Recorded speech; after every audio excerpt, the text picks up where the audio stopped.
People think out loud. And when you have a president without shame, Yeah. backed by a party without spine, amplified by a network without integrity, and by social networks that are marinated in conspiracy theories, behind whom are a lot of armed people, if you aren't frightened by this, you are not paying attention. So what happens? So what do you do? There's only one thing to do: vote.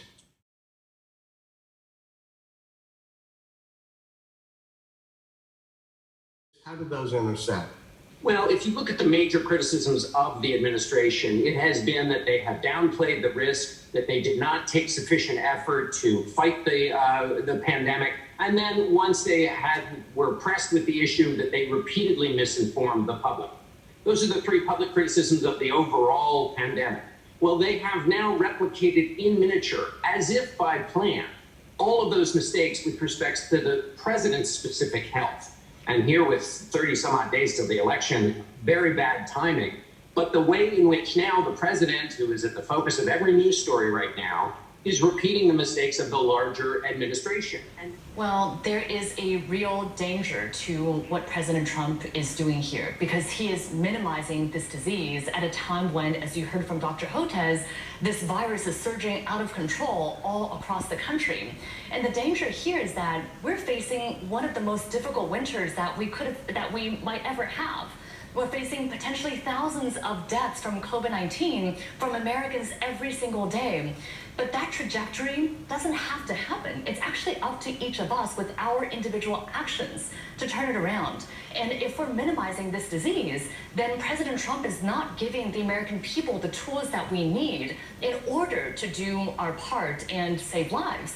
And I think there's also this false choice that the president and many others are putting, which is either you save the economy or you save lives. Well, that's a false choice. It's not about shutting things down or going back to life as normal and not doing anything. Actually, we can be wearing masks, practicing social distancing. That's what we need to do to save lives and save our economy. Virus is raging. The U.S. will probably climb past 100,000 infections per day within the next couple of weeks. If they continue on the course we're on, there's going to be a whole lot of pain in this country. I think it's direct. It's disgraceful. I've covered politics a really long time, and I've never witnessed anything like this. And again, as you were saying, you're not surprised, but it's still stunning and striking at so many levels. You talk about the issue of race, I totally agree with you. But it's watching a president who is unable to accept loss or potential loss, defeat. Losing is for suckers, remember that? If he can't accept it, so he has to find a way to undermine the process that has him losing. And the process that has him losing is democracy. How can you do that when you are president of the United States? Again, not surprising, but just shocking and very sad. Senator from Ohio. I'd start by asking the presiding officer to please wear a mask as he speaks, and people below him are, I can't tell you what to do, but I know that the behavior... I don't wear a mask when I'm speaking, like most senators. Well, most senators... So but I don't need your instruction from... I know you don't need my instruction, but there clearly isn't much interest in this body in public health. This is a clip of an emergency room nurse from South Dakota. She shares the disbelief that some of her patients have about this virus, including some that are dying. The hardest thing to watch is that people are still looking for something else, and they want a magic answer, and they don't want to believe that COVID is real. It wasn't one particular patient, it's just a culmination of so many people. And their last dying words are, this can't be happening, it's not real. And when they should be spending time FaceTiming their families, they're filled with anger and hatred. And it just made me really sad the other night. And I just can't believe that those are going to be their last thoughts and words. I've consistently said that people that want to wear masks should wear masks, and people who don't shouldn't be shamed because they choose not to. Pause that starts today. Oregon is implementing a 2-week freeze. Ohio will have a curfew, and Illinois' measures fall just short of a shutdown. We need some fundamental public health measures that everyone should be adhering to, not a disjointed, one state says one thing, the other state says another thing. Like the two Dakotas taking vastly different approaches to skyrocketing cases. In North Dakota, a governor reversing course over the weekend on masks, now mandating them. In South Dakota, a governor still choosing not to take action. I've consistently said that people that want to wear masks should wear masks, and people who don't shouldn't be shamed because they choose not to. That's surreality. This is reality. The votes have been counted. Some recounted by hand in Georgia's case. Recounted, okay? The 45th president of these United States is out. He can't accept it, but that's okay. Truth doesn't need you to accept it. The current president once again abdicating leadership at a critical time. Silent about the pandemic while shouting on Twitter about the rigged election that wasn't, and insisting 2020 is a long way from over. If I'm wrong, there are specific reasons why going in a church, a synagogue, or a mosque can be problematic compared to going to, say, a liquor store, as Justice Gorsuch alluded to. Yeah, it's absolutely crazy. This is not about religious freedom. This is not about civil liberties. This is about all hands on deck to save lives over the next few months till we get everybody vaccinated. I'm not a constitutional scholar. I'm a physician scientist, but I can say with firmness and clarity that human life is not cheap, and that Supreme Court ruling did just that. It devalues human lives and makes it really tough for our healthcare providers to provide the best care possible to lower mortality rates. This is not a time to resort to ideologies, or this is a time, as I say, for American pragmatism to focus on saving lives over a very defined period of time. We're not talking about perpetuity. Let's just do this for the next few months in order to keep everybody and get everyone to the other side.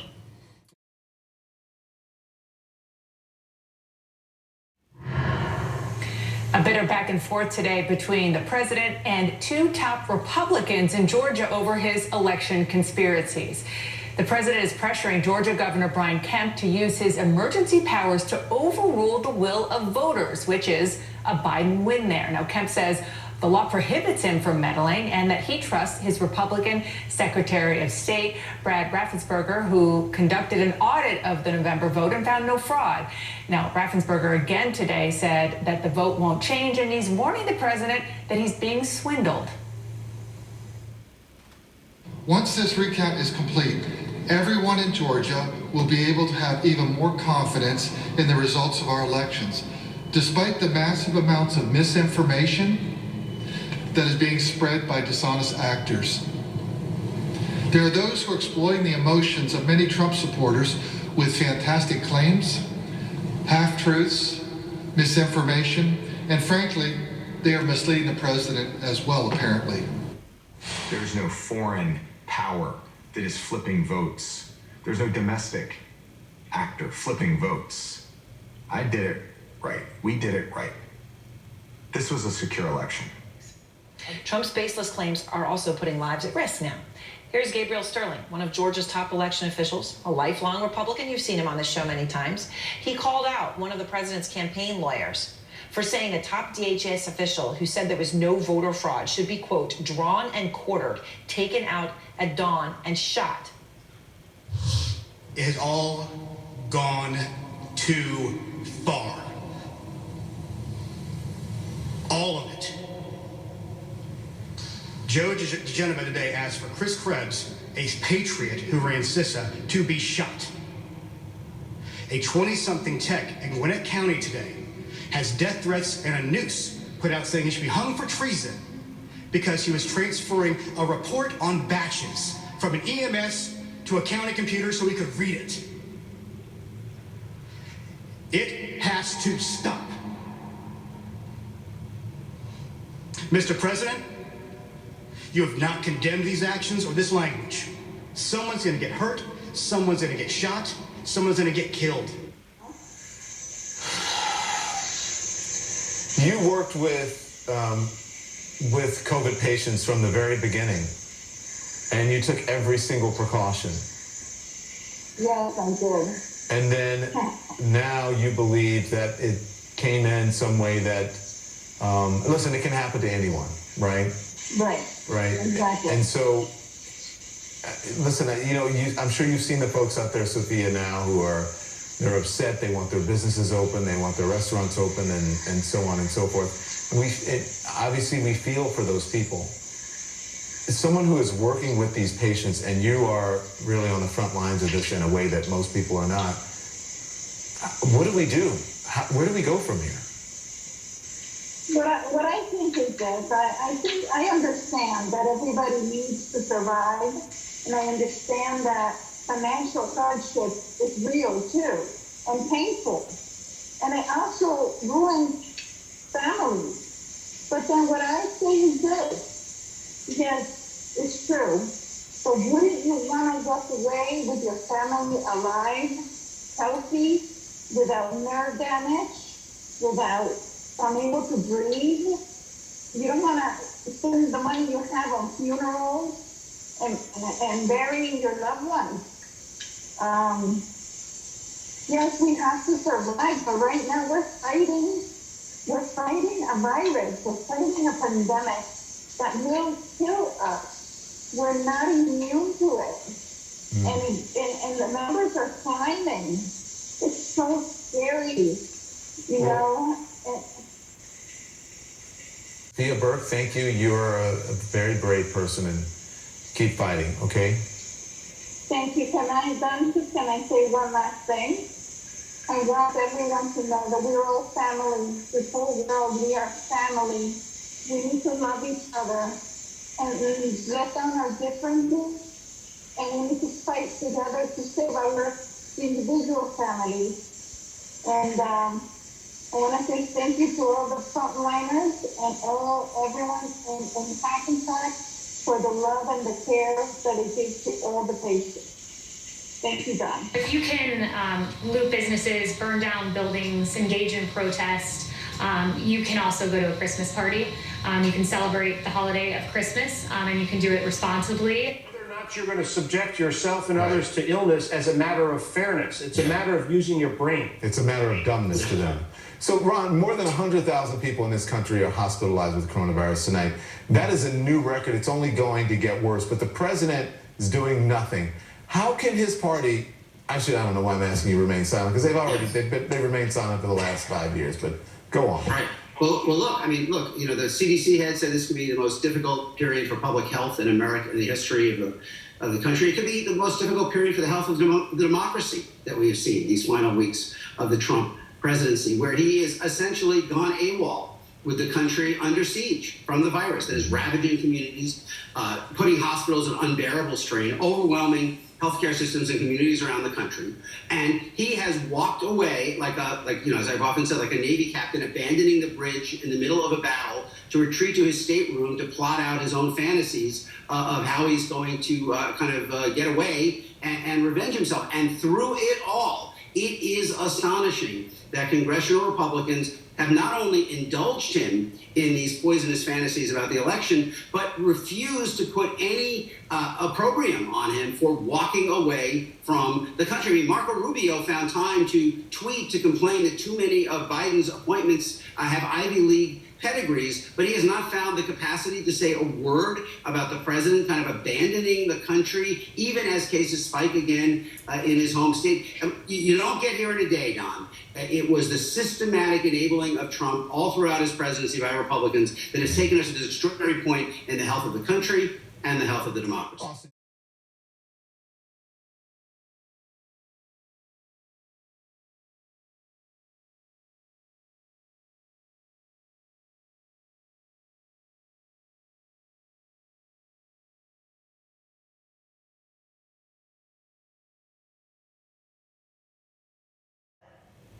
That's how upset he was about Diaper Don. That is how he spent meaningful time during these 35 days. And he also spent time recording a 46-minute video, a video filled with what he knows to be lies about the election, and a video that he actually had the temerity to say, quote, maybe the most important speech I've ever made. The only time he actually mentioned coronavirus in those 46 minutes was to attack Democrats for encouraging their supporters to vote by mail during the pandemic. A 46-minute rant released yesterday. In 46 minutes, in those 46 minutes, up to 90 Americans died of coronavirus. He calls that the most important speech he's ever made. Now, one of the only things Trump does care about when it comes to the virus seems to be himself getting credit. Don't let Joe Biden take credit for the vaccines. If Joe Biden failed with the swine flu, H1N1, totally failed with the swine flu. Don't let him take credit for the vaccines, because the vaccines were me. Vaccines were me. And his press secretary, Kayleigh McEnany, took it further. It's sad having a businessman as president, the Trump vaccine. So as more Americans are dying than ever before from this virus, and just to be really clear here, the vast majority of these deaths at this point, these record deaths, should not be happening, and they would not be happening had there been clear national leadership and rules on things like masks. So as America sets a death record, Trump is silent on anything but the election and on demanding credit for vaccines.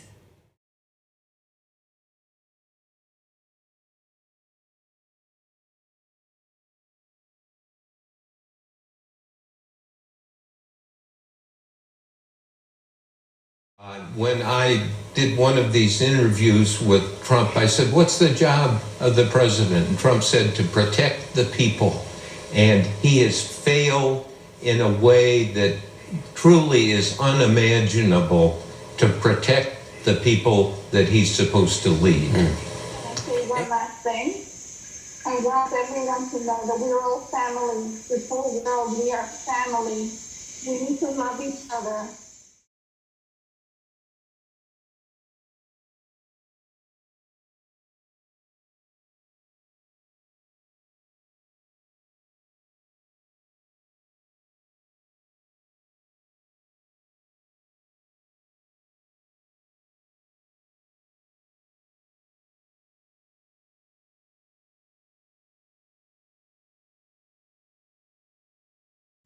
A disgruntled Trump leaving office with piles of political cash may be just the catalyst they need.